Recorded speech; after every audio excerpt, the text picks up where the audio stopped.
My pleasure to introduce our speaker for tonight, Zoe Learner Ponterio. She's a manager of the Spacecraft Planetary Image Facility at Cornell University. She has experience working in science and public outreach programs on NASA mission teams, including Mars rovers Spirit and Opportunity. She has 10 years teaching experience in high school math and physics. She currently works closely with pre-kindergarten to grade 12 schools, community centers, colleges, universities, and more, facilitating technical workshops, public outreach programs, and such. And those programs have reached over 8,000 people as of last year. Her topic for tonight is entitled Shooting the Moon, a History of Photographing Our Cosmic Neighbor. Okay, and so welcome, Zoe. Well, thank you very much for that introduction. I assume everyone can hear me well? Yes, we can. Excellent. And it looks like I should be able to share, no problem here. Excellent. All right. Well, very excited to speak to you this evening. And this is one of my favorite talks that I give. So I'm always excited when it's requested. And the original request for this was on a history of photographing the moon, though I think as you'll see, I went a little bit beyond just that very basic topic. I will say I'm not an expert in photography. If I'm an expert in anything, I think it's storytelling. And so that's what I really like to do. And I have a lot of interesting stories that I discovered along the way of making this talk. The title, Shooting the Moon, is an attempt at a double entendre. It's shooting is something you use in photography to shoot, and also the phrase "shoot for the moon" is Webster defines it to try or to do or get something that is very difficult to do or to get. And so this is certainly a history of doing something that we think of now so basic. You can Google image and find all sorts of beautiful images of the moon, like the one that we see here. And yet, how did we get here? And it has not been necessarily the easiest path. And so I'm actually going to go back a lot further than the idea of modern photography. Because if we want to talk about the human desire to capture the image of the moon, we have to go quite a ways back. About 15,000 BCE. These are cave paintings in the famous Lascaux caves in France. And people examining these have looked for meaning in them, tried to figure out what in the world people from that long ago could have been trying to communicate with these paintings. Much is speculation, but the one that drew my interest in this is this particular panel from that cave. And I read an interpretation of this that was rather interesting. And again, an interpretation, but makes a good argument. There's dots. Everyone was always seeing these very peculiar dots. Let me know if you cannot see my pointer on here. There's dots underneath this creature that looks to be a antlered creature of some sort, and a reindeer, and there's an empty box here as well. And then there is an image of a horse with far more dots trailing off underneath the horse. And if you count underneath the reindeer here, there are 13 dots, and then that open box. And underneath the horse, there are 26 dots. And one proposed interpretation is that this could be keeping track of the moon. The lunar cycle is about 29.5 days. There would be a few days on either side of the new moon when they would be unable to see the moon. So the idea is perhaps they find this repeated a lot through cave paintings, 26, 27 dots, that this could be keeping track of the phases of the moon. The 13 has two different ideas. One would be that that is someone keeping track of simply half the cycle, with the open box being the new moon phase. Another proposition, though, is that this is actually an annual calendar, that they were keeping track of the time of year using a 13-month lunar calendar. It's an interesting interpretation. I definitely think, even if that's not what this is, that humans back then were observing the moon and were taking note of it and using it to help understand and plan things in their lives. So now we'll go ahead and take a bit of a jump forward to the act of people not just trying to interpret the moon as a tool or even artistically, but actually scientifically trying to capture it. And that brings to the early 1600s and some of the attempts at that time to draw maps of the moon. And this would have been just before the use of telescopes took off. So the first one in the upper left was drawn in 1603. It was not published until 1651, but that means 1603 it was drawn before Galileo began using a telescope. And the one in the lower right was made in the summer of 1609. And so that would have been the same year that Galileo started pointing a telescope toward the moon. And we moved from hand drawings that were based on naked eye observations to Galileo's drawings that were based on looking through a telescope. So these are his hand drawings. He was talented artist of what he saw through his telescope and mapping those lunar features. And we can already see this huge step up in quality of capturing the moon. So he was using a 1.6-inch telescope, giving him 3 times magnification. Over the next 225 years or so, people continued to get better and better at making telescopes, and therefore were able to make more and more detailed pictures. We were still drawing by hand, but in 1834, this map of the moon was printed. This is from Stanford University. So this is 225 years after Galileo did his first sketches through a telescope. And if you zoom in, you can see the incredible detail that this map includes. Lots of small features, accurate measurements of things in position. And so we were really here at that peak of hand-drawn maps of the moon through a telescope.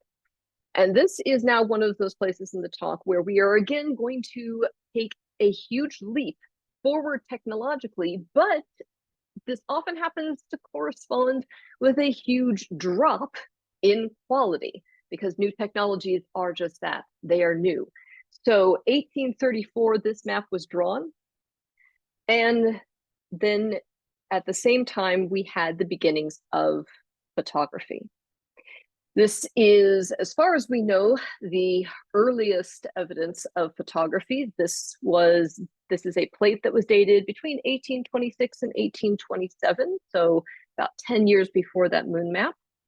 And it might be hard to make out what this is an image of, but we can use some image enhancements to bring out some details. It was a picture taken from a commune window looking out over a rooftop in France. Fast forward just a few years, this image was taken in 1838. So again, this is 4 years after that moon map was drawn. And this is considered the first known photograph that includes a human being. And you can point him out right down here on the corner, having his shoe shined. So this was also taken in France. It was a very busy street, but you don't see any of the traffic because it was a 10-minute exposure. So the only person who got captured was the person who stood still long enough, getting his shoes shined to show up in the final exposure. So this new art of photography, it did not take people very long before they connected camera capturing an image through a lens and a lens being used to make astronomical observations. And so it was only a year later that John Draper began trying to take pictures, photographs of the moon. Now, this is kind of a point in the talk when my first sort of deep dive down rabbit hole uncovered very interesting story / mystery began, because I thought this would be a very basic question to answer, that Google could help me here. What was the first photograph ever taken of the moon? This turned out to actually be not a straightforward thing to answer. When you Google search this, there is definitely more than one image that will come up. So let's talk about some of the ones that popped up in my search. This one is very common to see some version of this picture, and looks like an old plate. And if you're told instantly this is a picture of the moon, at least in my mind, if we zoom in here, at first I'm a little confused because those big circles and blotches remind me of craters and mare on the moon. But then I realized that no, that has nothing to do with the photograph, because I zoom in my eyes on this dark crescent. And I'm thinking maybe inverse image, dark is bright. But then I noticed that the crescent is too perfect. And that's when I noticed where the moon actually is in this photograph. It is indeed on the correct, the bright half circle right here is the moon. So here we have the terminator on the moon. The moon is slightly off center in the outer round field of view of the telescope. So it is centered more on the illuminated part of the moon than the moon itself. So once I worked all that out, I was like, okay, I understand what I am looking at. So is this the first photograph taken of the moon? The source that I found this from, several sources, pointed toward this having been taken by John Draper on March 26th in 1840. So that would be just 2 years after that first ever photograph of a human being. And this was done with a daguerreotype camera, and this seemed perfectly believable. The marvel of this is this would have been a 20-minute exposure, during which obviously the Earth would be turning, and therefore he would have had to have kept the telescope pointed at the moon to keep this in focus. We are not sure exactly how he did this. There could have been some sort of clockwork, but it is also very possible that he was actually hand cranking the telescope, which is truly a remarkable feat. Now, in his notes, he does say this was not his first attempt, that he had been trying to capture the moon for over a year at this point. He said that his first ever attempt to capture something was on January 1st, 1839, so the year before, but he had obviously been having a lot of trouble with the issue of focus. So he announces on March 26th to a meeting of scientists, a conference that was there. He was taking this from his rooftop observatory at New York University, that he has accomplished this. He has taken the first ever image of the moon.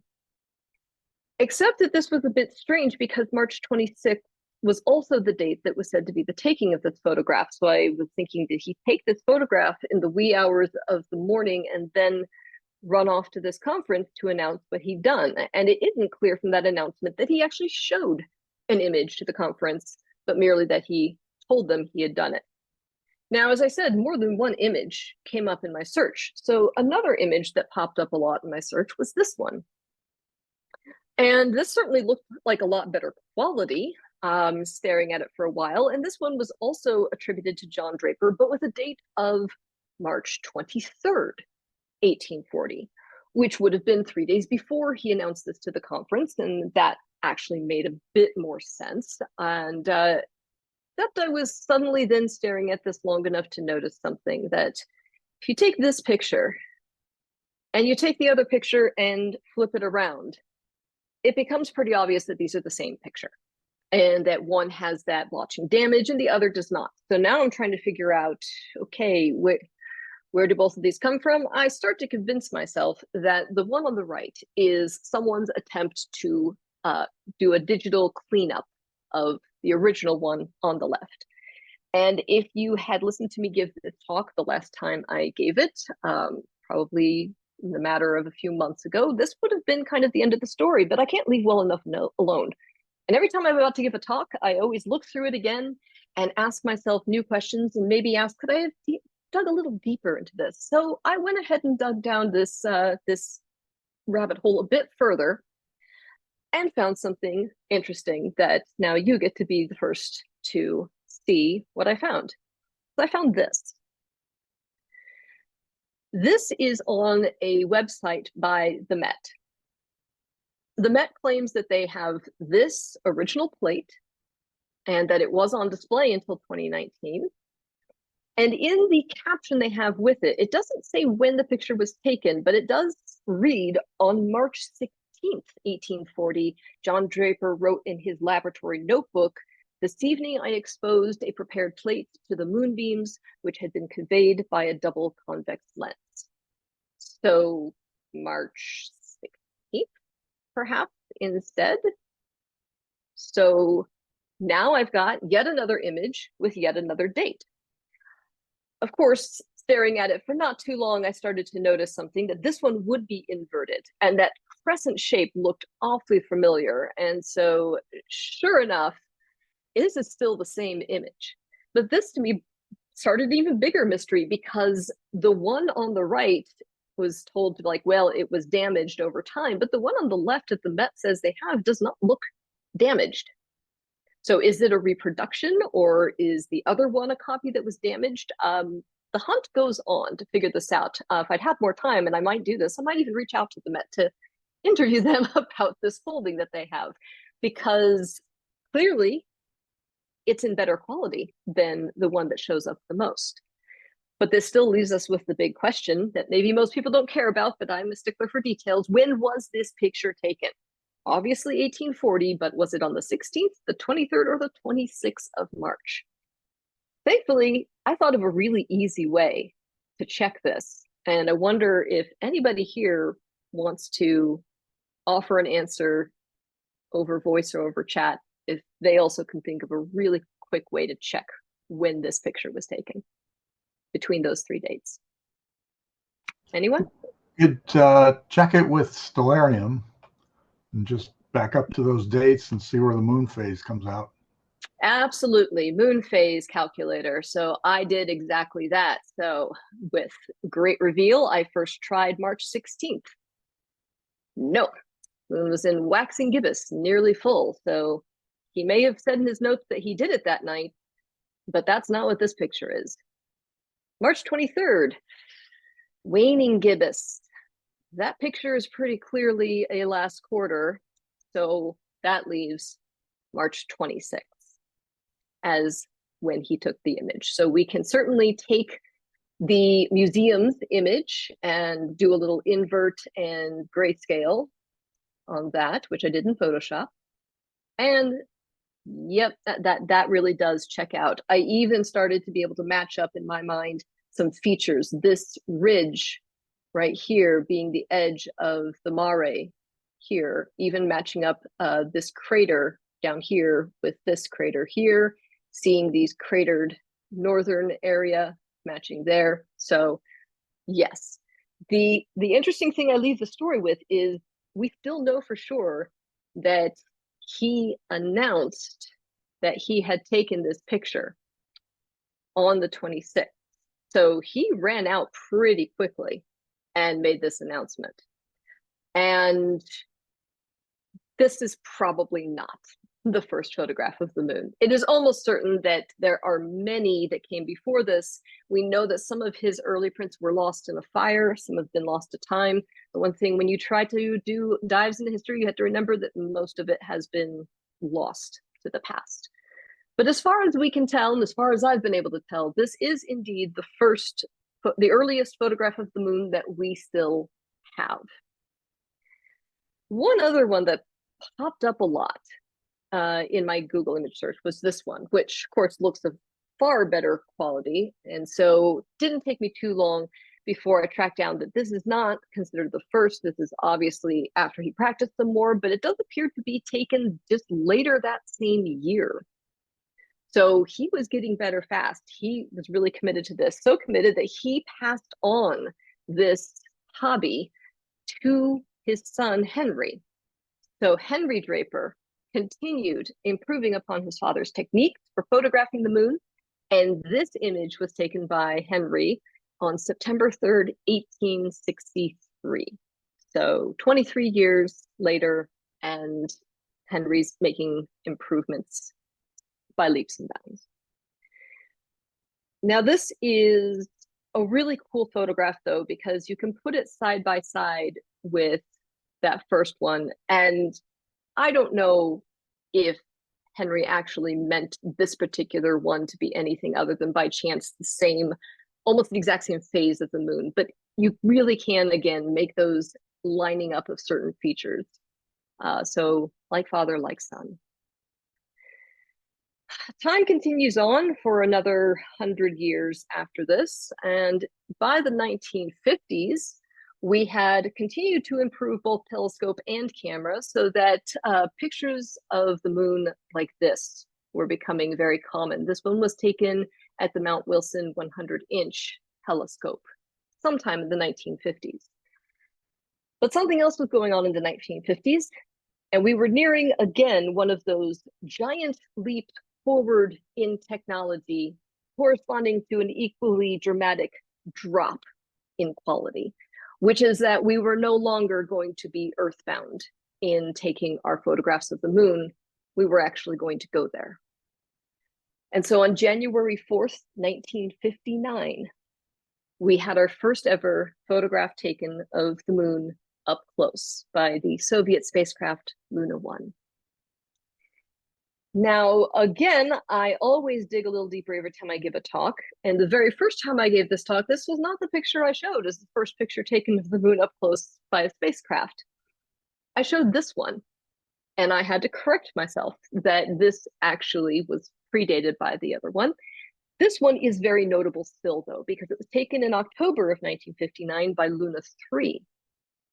And this is a photograph of the far side of the moon, the side of the moon that we cannot see from Earth.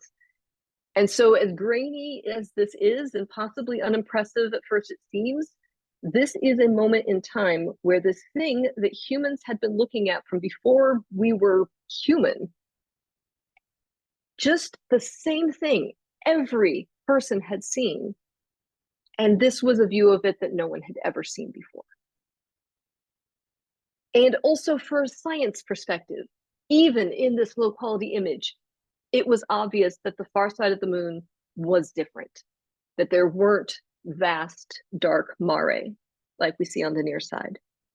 So in this one moment was also one of those great moments of space exploration where you finally get pictures of something you've never seen before, and it doesn't look like what you expected it to. In my lifetime, I think this moment for me so far is the New Horizons flyby of Pluto. Living most of my life having no idea what Pluto looked like up close, having some assumptions, and then in a matter of hours, realizing, oh, that's what it looks like, and all my assumptions were wrong. So obviously, we also had NASA in this space race. NASA was a bit behind the Soviets at this point, but we pulled ahead of them a little bit with Ranger 7. Ranger 7 arrived at the moon on July 31st in 1964, and at 9:09 a.m., it began taking pictures as it descended to the lunar surface for 17 minutes. It was not a planned soft landing. This was a crash landing, but we were going to take pictures all the way down. Spacecraft took a total of 4,316 images on its way down over those 17 minutes. This was the first of those images, much higher quality than the Soviet pictures. And this was the last of that series of images, taken 2.3 seconds before impact. Once again, showing up close two very interesting features of the lunar surface. One, that it craters all the way down, that even on this small scale in which you can make out objects up to about a half a meter wide, there's still craters, and yet they're smoothed. The surface looks smooth, not rocky. So speculation erupts over what the lunar surface actually is like. Is it rock? Is it dust? What is it?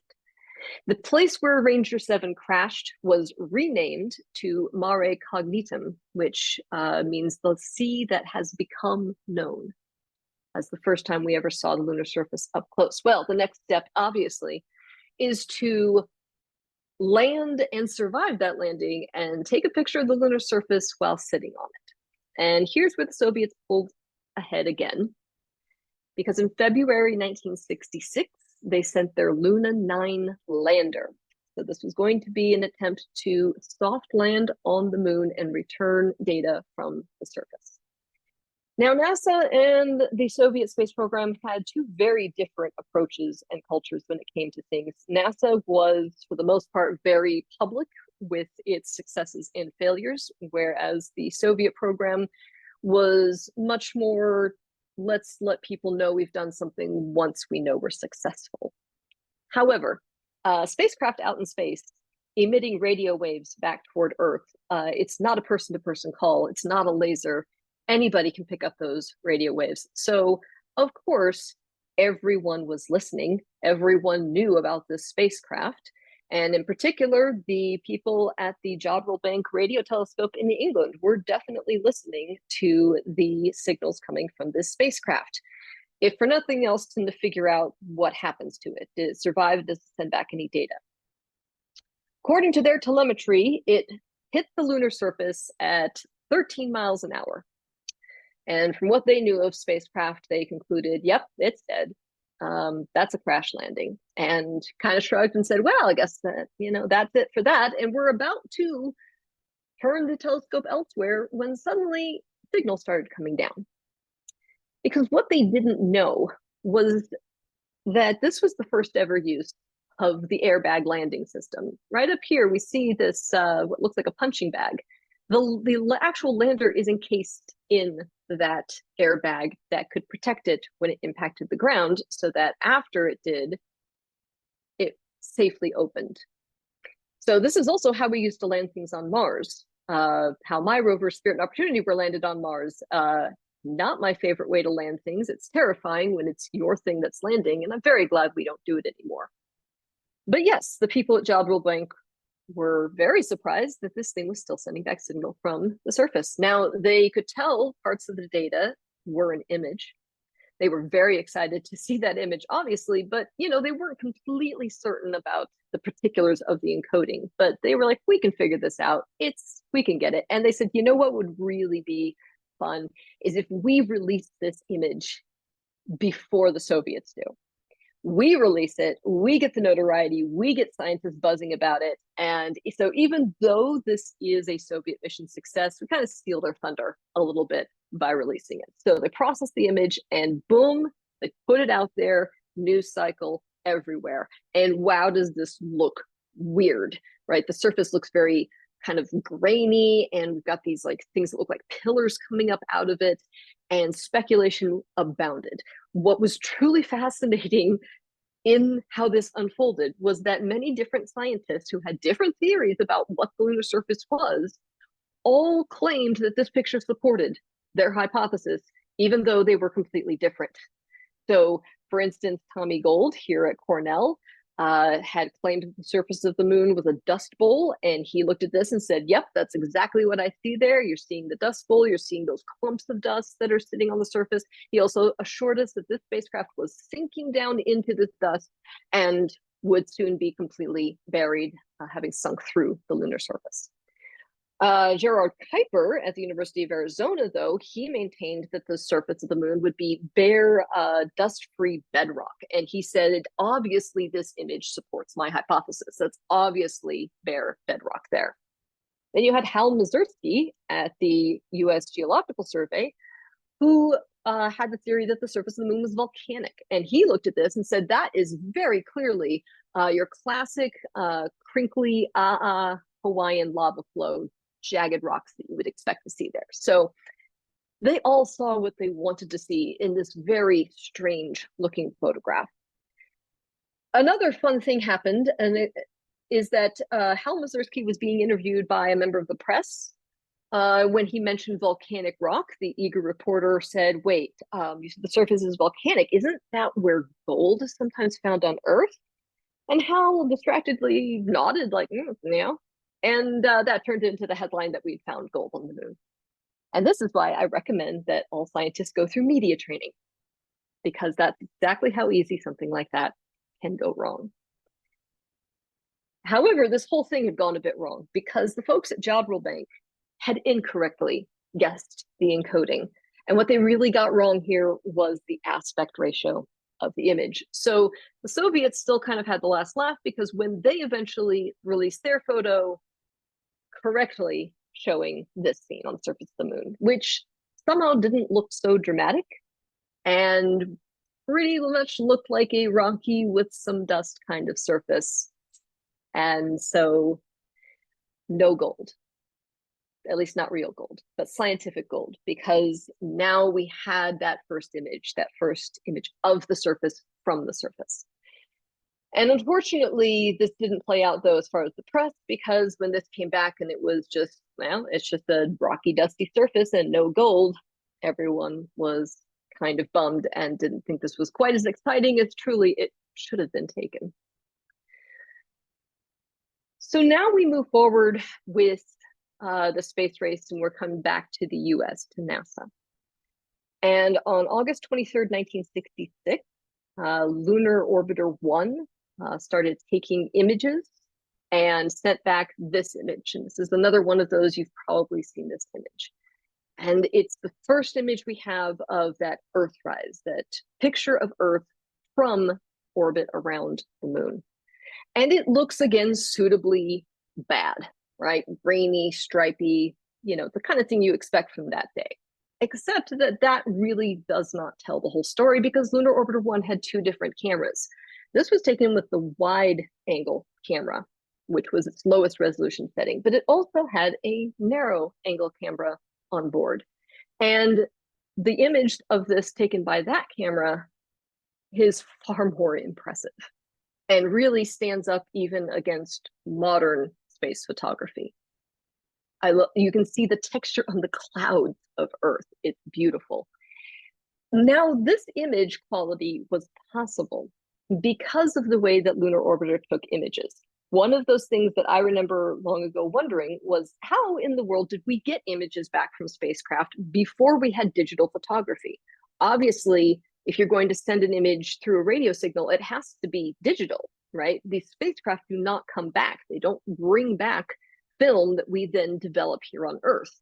And so the way they would do it is they wouldn't actually take pictures in the sense we would think of. They would use the same technology that was used for live television broadcasts.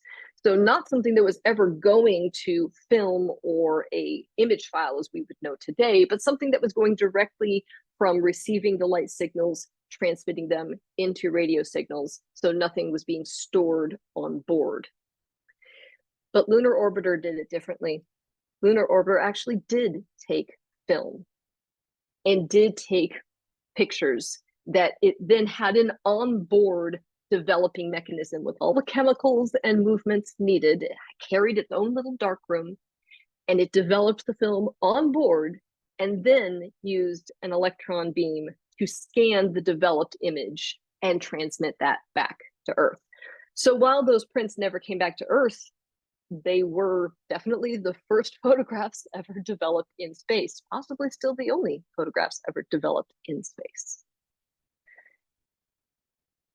This picture flips the story on that. This is the ATS, the Applications Technology Satellite, ATS-1. And it was it was the first Earth observing satellite that was placed into geostationary orbit. And that means far enough away that you can get a view like this of that whole Earth and the moon up there in the same image. This was taken on December 6th, 1966. A lot of times the first ever picture of the Earth and moon together is attributed to Voyager 1. And we'll talk about that one later. This is the first time we ever got that view of both of these objects together, not so much the view of taking a picture of one from the other. Now we're about to move into the realm of, instead of spacecraft taking pictures and in one case developing themselves on board, we start sending humans to the moon. And there's this picture, the iconic Earthrise picture, taken December 1968, the Apollo 8 mission to bring humans around the moon for the first time. Shortly after the mission in early 1969, Frank Borman, one of the astronauts on board, was interviewed for a piece in Life magazine about this photograph. And he told the story that they were taking all these pictures, they were given a certain amount of film, and they were given a schedule of pictures they were supposed to take, because the job of the pictures was to take pictures to plan landing sites. It was prospecting, it was scouting. And he noticed the Earth coming up over the horizon. And he said, that's when I wanted to take a picture of the Earth. And it's coming up and it was so amazing. And then, you know, he was an experienced astronaut. Rookie astronaut Bill Anders objected and said, gee, Frank, that's not on our photo plan. And he eventually convinced them, like, come on, let's take this picture. I'm the more veteran astronaut, and we're going to do this because it was just so beautiful. We just had to go outside the plan and take this. And if you listen to the audio file from that mission, you indeed hear an astronaut saying, oh my God, look at that picture over there. Here's the Earth coming up. Wow, isn't that pretty? And then you hear another astronaut saying, hey, don't take that. It's not scheduled. Except this is another one of those stories that went a bit down a rabbit hole, because years later in 1987, a NASA historian decided to look into this a bit more. And he had talked to all the astronauts in person, and he listened to the audio recording. And he said it was pretty obvious that the first voice was Bill Anders, and the second voice was Frank Borman. And this wasn't the first Earthrise photo. This was, because they had a very limited amount of color film, but they had lots of black and white film. If you know anything about Frank Borman, and I've heard interviews with him, he has to be one of the few astronauts who never got the overview effect. That's the thing that usually happens to people when they get into space and look back on the Earth. It's a cognitive shift the astronauts experience. It's defined as a state of awe with self-transcendent qualities precipitated by a particularly striking visual stimulus. Frank Borman never seemed to have this. This was a job, and he will tell you that. I did a job. I was a pilot. They said, go to the moon. I went to the moon. So him being the one to say, no, don't take that, it's not on the schedule, actually tracks much better with his personality. And rookie overexcited Bill Anders being like, oh, look at that, take a picture of that. The historian could tell definitely that those were the voices. So he interviewed Bill Anders, who admitted that, yeah, I am the one that took the picture, and that this black and white picture was the first one that was taken. And then he realized that unlike the moon, the Earth has color. The moon's surface has some color, but let's face it, there's not a lot anyone can tell the difference on first eye between a black and white photo and a color photo of the moon in most cases. So he realized what he needed was the color film, but Jim Lovell had the color film. And so he demanded that Lovell hand him the color camera so he could take this picture. And Lovell objected, not because he didn't think the picture should be taken, but he became convinced he had the better shot out of his window. And they argued actually for a bit until finally Bill convinced Jim to calm down and just give him the camera. And then, yes, Bill Anders was the one who then took this color Earthrise. The historian then confronted Frank Borman about this in regards to his Life magazine interview where he had claimed credit for this. And his response was like, oh, yeah, now that you mention it, that's how it went down. I see where my confusion was. You see, earlier than that, when we were still just looking at the lunar surface, I saw a crater that I thought was really interesting looking, and I half jokingly said I wanted to take a tourist photo of it. I was just joking around. But Bill Anders, being such a rookie, he freaked out and was like, no, Frank, you can't take that. It's not scheduled. So this was really me kind of throwing a little bit back at him with this. I was jokingly telling him not to take it because that's what he'd said to me just a little while ago. And that's where I think my memory got confused.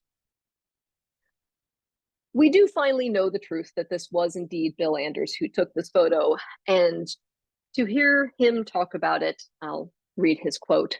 When I looked up and saw the Earth coming up on this very stark, beat up moon horizon, I was immediately almost overcome with the thought, here we came all this way to the moon, and yet the most significant thing we're seeing is our own home planet, the Earth. And of course, the next big technological advance is, why not just a picture? Let's take a movie with a corresponding decrease in quality because new technology. This was the next mission to the moon, Apollo 10, the dry run for Apollo 11. So this was May 1969, and we actually captured the movie of an Earthrise happening.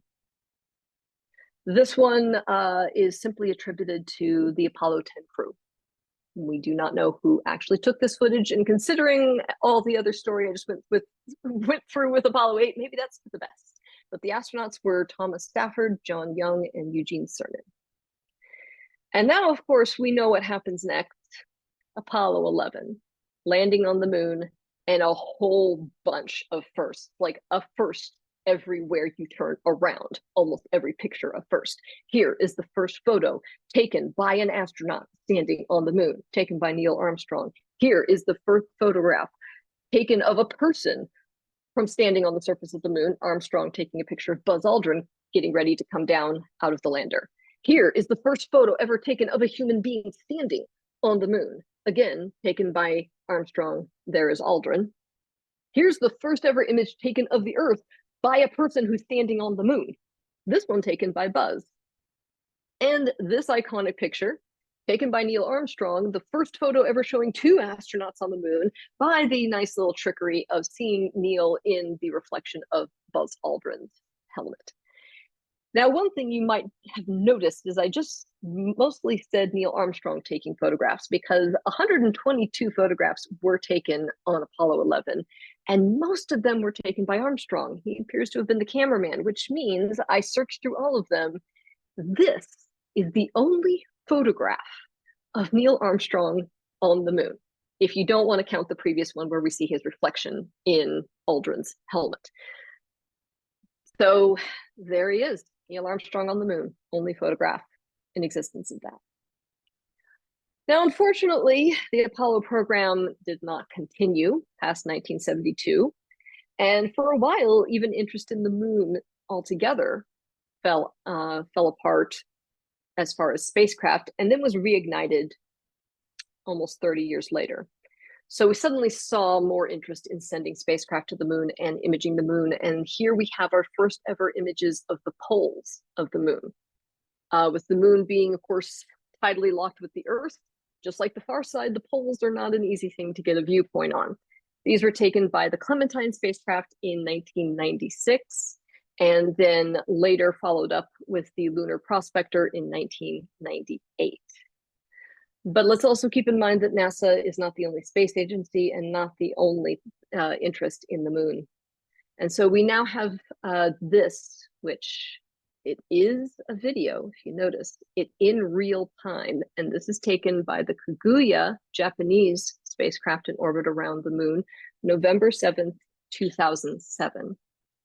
So this is obviously a great improvement in stability over the Apollo 10 Earthrise movie.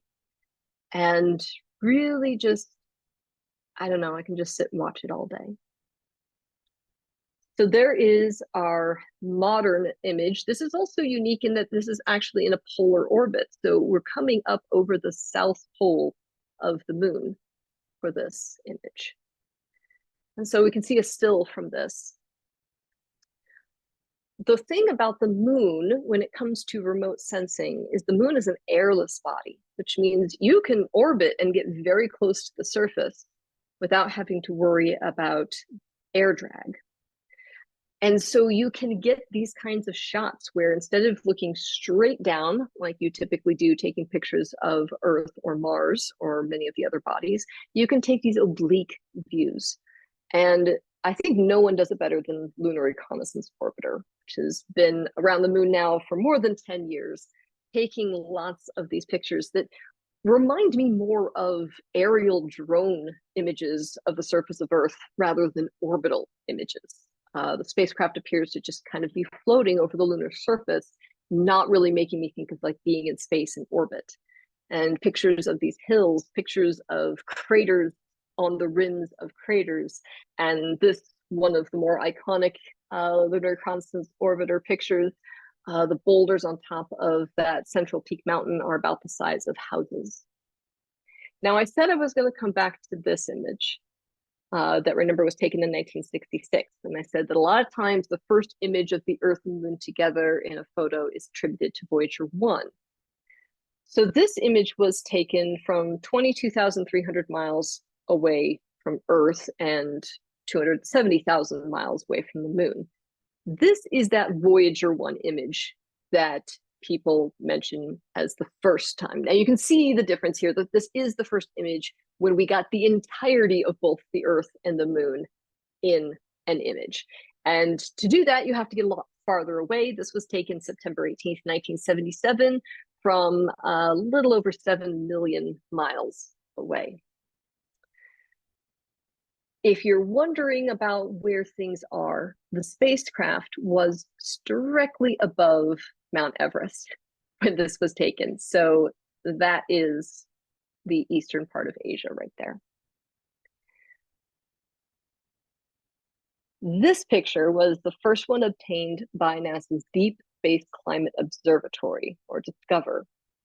And this was taken July 6th in 2015. This was a unique mission in that the aim was to orbit Earth, but from very far away, to stay in space away, and sorry, not orbit the Earth, orbit the sun, so that we were always looking at the full face of the Earth, always looking at the full Earth, so that we could monitor global climate and weather patterns. So this spacecraft sits almost 1 million miles away from the Earth, between the Earth and the sun, and just stares at the Earth. And every once in a while, there's a photobomb, because there's the moon. So this happened later that day.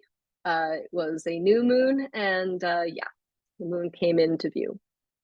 So one of the things, of course, you notice immediately is this is, of course, the far side of the moon, the side that we do not see, which is why at first it looks so strange. And also one of the things that becomes obvious here is how dark the moon is. We think of the moon as so bright because it's in our night sky. It's by far the brightest thing in the night sky, but the moon actually is 3 times less reflective than the Earth overall. So compared to the Earth, the moon is rather dark. And we can also harken back to that 1959 Luna 3 image and look at the comparison here at the amazing increase in quality.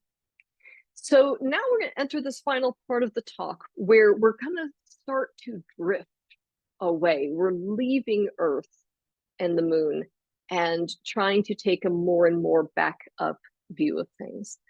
This is an image taken by the Galileo spacecraft on December 16th, 1992. This was taken 8 days after it had done an Earth flyby, so not right after launch, but it had flown by Earth as part of a trajectory correction and getting a gravity boost from the Earth.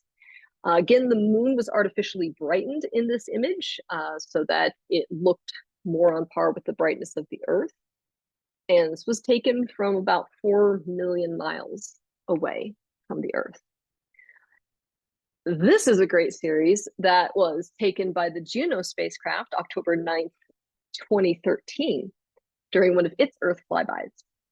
Because we get the nice little series here. It first came into view about 600,000 miles away, and we can see the moon orbiting the Earth.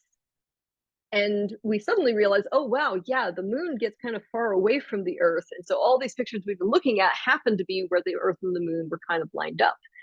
Because a lot of times I find the actual distance to the moon to either be way shorter or way longer than people think it is, because that bottom set there is still not the full distance between the Earth and the moon. A real easy way to imagine it is that you could fit 30 Earths between the Earth and the moon. So this is still only about 1/3 of the actual distance that the Earth and moon can drift apart from each other. Thus why it can get a little difficult to capture both in the same view as you drift further away from the system. Now this picture, at first glance, looks like yet another one of these Earth assist flybys, spacecraft on its way to the outer solar system, Earth and moon together, but it's not. This is an image taken of the Earth and moon from Mars.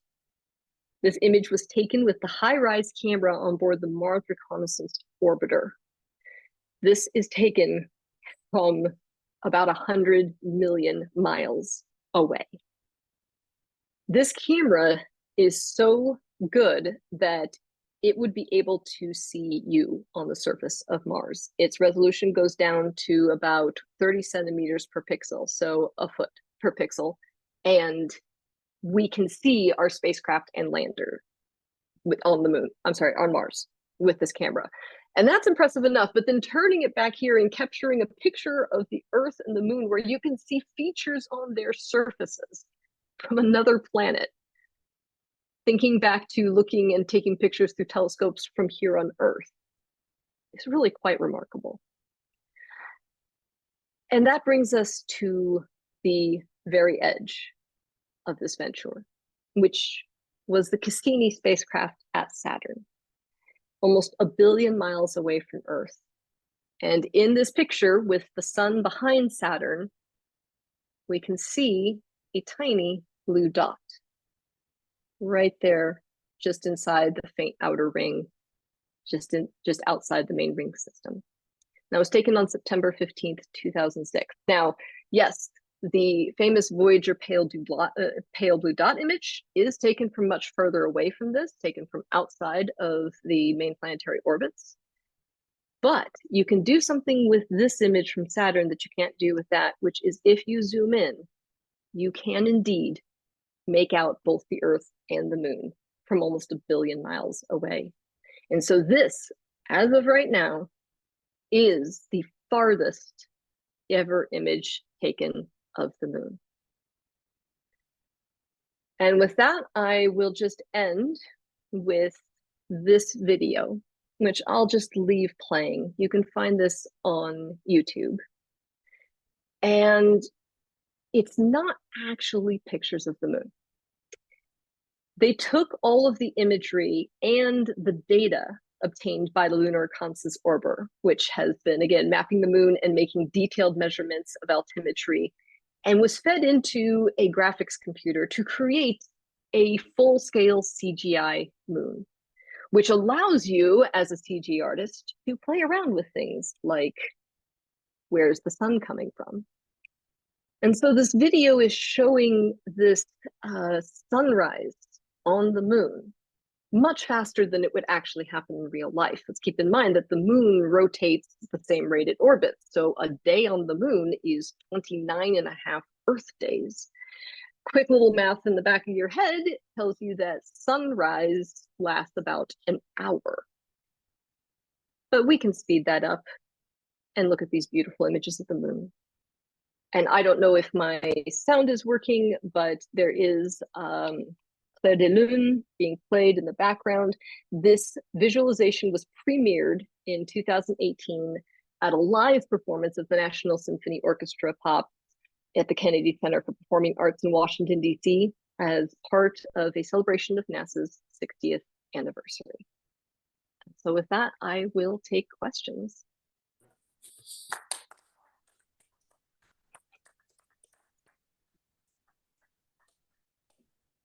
Amazing. Any questions in the room? Whoop, I'll bring you the, either way, there's a camera right there. So if you're anywhere near Art, you should be on screen. All right, can you hear me? Hold on here. Yeah, can you I'll hear go me? ahead there. Yes, I can hear you. Okay. I came across something recently that you might be interested in. I think it was Apollo 12 took some it's available on the website, the raw frames in full resolution of the attempts to take a picture of the solar eclipse. They were behind the moon, and the sun was beyond the moon, and so you get an image that obviously from their perspective, the moon is much closer than it would be from on Earth. So the moon appears much bigger than the sun. So the sun is not anywhere near the edge of the moon, but you can see the corona, the outer corona, I guess. And they're not very good pictures, but again, the whole roll of film is available online, and I can send you a link to that if you're interested. I definitely would like to see that. I don't know that I've ever seen that series of images. So yes, please do pass that along. All right, so yeah, I'll get your email somehow. I know I've got it. Oh, well, he's got a question. In your opinion, what are the best pictures of the moon that have been taken from Earth? Are you limiting me to pictures taken from the ground? Because from Earth could also mean Yes. like from from orbit of the Earth, because there's some pretty spectacular images that have been taken by astronauts on the space station, I think. From the ground.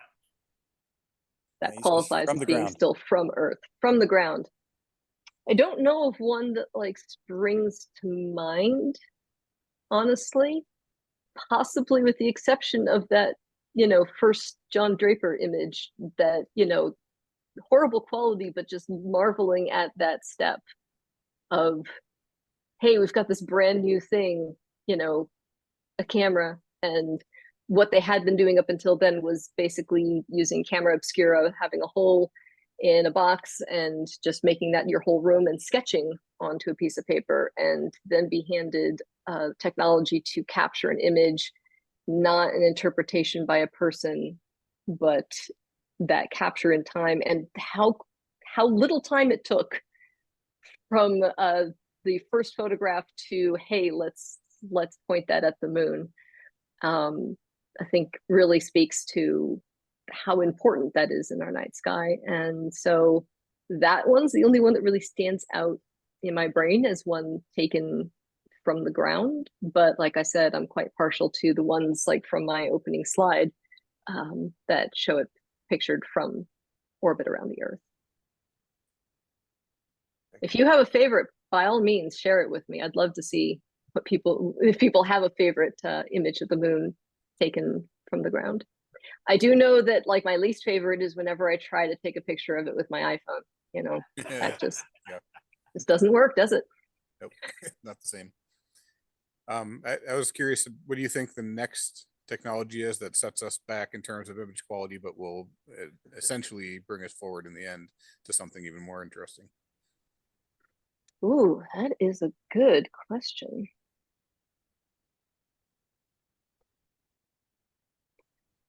I think it's probably going to come, and I'm not really sure this will come with such a downgrade in quality. It's more of a shift in perspective. If we're looking at, in the near future, establishing a lunar base, instead of these few fleeting images of the lunar surface that we got from Apollo, we're suddenly going to have an order of magnitude more pictures taken from the surface of the moon, and much more opportunities to observe the Earth from the surface of the moon. And so I think that once we get humans there for more than a couple days, there's going to be a fire hose of new images. We're going to be landing near the South Pole, which is almost unexplored. We've only had one successful landing there. India landed last year. And I think that the pictures of Earth on the horizon are going to be amazing. The thing I'm waiting for, honestly, because I have another talk that I do on eclipses, I am waiting for a picture of a solar eclipse from the moon, which would be a lunar eclipse from our standpoint. But on the moon, you would see the Earth pass over the moon, and you would see the red ring of our atmosphere that creates the blood moon effect, and possibly even be able to see like the nighttime lights on the surface of the Earth. And there's a artist graphic interpretation of what this might look like in my eclipse talk, and every time I see it, I'm just like, I cannot wait for that to be a real image, to see that opposite perspective of seeing a solar eclipse on the moon with the Earth doing the eclipsing. Very good. Yeah, by the way, that eclipse photo that I mentioned, there is significant earth shine on the moon. So you see the corona, and you do see the surface of the moon. So it's a pretty cool shot. See that myself. Excellent. I have a kind of a comment and a question. Can you hear me? Yeah, Yes. you're good. Hi. So I used to travel a lot to Yucatan to go fishing, but one of those trips I downloaded to my iPad a book on Mayan cosmology. And it was kind of one of the strangest books I ever read, but in any event, it turns out the Mayans believed that there was a rabbit on the moon. And if you look at the pattern of the mare on the moon and a full moon, you actually see a rabbit, their ears and head. And so, are you familiar with that at all? I'm not familiar. I know that many cultures saw different things, and I believe also the Chinese saw a rabbit. I will say personally, I never saw the face. As a little kid, I remember I saw a rabbit, though I saw a very specific rabbit because because of my age. I saw the Energizer Bunny. Yes. There's a big mark. There's a big. I mean, if it's a rabbit, it's a really tubby, you know, big-bellied rabbit. But for me, that was like that big bass drum that he was holding. So I remember looking up at the moon and being like, "Oh, the Energizer Bunny is right there." And so, unfortunately, like that's all I'm ever going to see from Okay. the Well, moon now. so my comment, that was kind of my question, but my comment was I was sort of hoping I would see a Mayan depiction of the rabbit on the moon in your introduction. And I don't know if I have ever seen one, but I'll look for it if I find it. But if you find it, I mean, I see it when I look through my telescope or binoculars or take a sea star image, I see the rabbit all the time. I think just placing that notion in people's heads, they will not be able to not see a rabbit from now on. I like that idea. I definitely think I could include a slide in there between cave paintings and hand-drawn maps that was a nice collage of people's attempt to capture something in the moon, not necessarily scientifically, but again, artistically. That would be a really nice touch. Thank you for that suggestion. Well, you're welcome. Thank On you. the other I hand, love the talk. on the Can I other say hand, something? some of the things that people do see in the sky makes me wonder what they were on. Yeah, the constellations are a little like, really? Okay. Hey, the Any rabbit other on the questions? moon is a morning feature. If you look at the moon in a morning sky, you have the rabbit in the moon and you have the lady in the moon. I'm a morning person, and I get up at 4 in the morning. So when the moon comes around into the morning sky, you have those two very distinct features: rabbit in the moon and lady in the moon. I'm Yeah. not a morning person. I'm a night person. So I was always just staying up late at night. So I'll have to pay attention. I'm hardly ever up before dawn. That's a horrible thought in my mind. But I'm now very curious about it. I can say that I also got the interesting view of the moon. I went down to Australia a couple of years ago and got to see the very unusual, like it looks upside down, because of your perspective. So it might be interesting, yeah, to try and look at those different views of it on different horizons and from different hemispheres to see, like, does that affect what people think they see in it? Interesting. Very cool. I have to include a slide too, showing my Energizer Bunny, like where I see that. So the lady in the moon looks like the lady on the Mercury dime. wow. Very, very distinct. It's easier to see in the winter because you don't have to get out of bed so early. A little less pareidolia related. Have you ever seen? I haven't, and I want to. The X, the Y, and the Delta, XYZ, I guess it is, images that you can get on the Terminator at very, very specific times. You know of this? No, I don't know of this. Yeah, it's a real small window at a very specific amount of time. I couldn't tell you much more about it, only that I've got to study it to find out.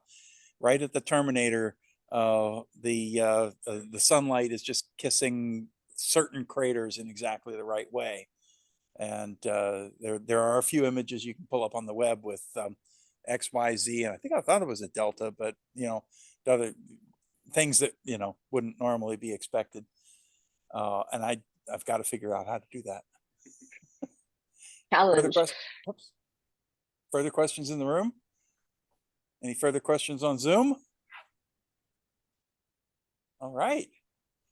Zoe, thank you so much. That was wonderful. Thank you so much for inviting me. Appreciate your time. And with that, we'll close things down. Mention that everybody in the room already knows I don't see any visitors, so we're going for pizza. Okay. Thank you so much again. We'll see you all next month. Have a good evening.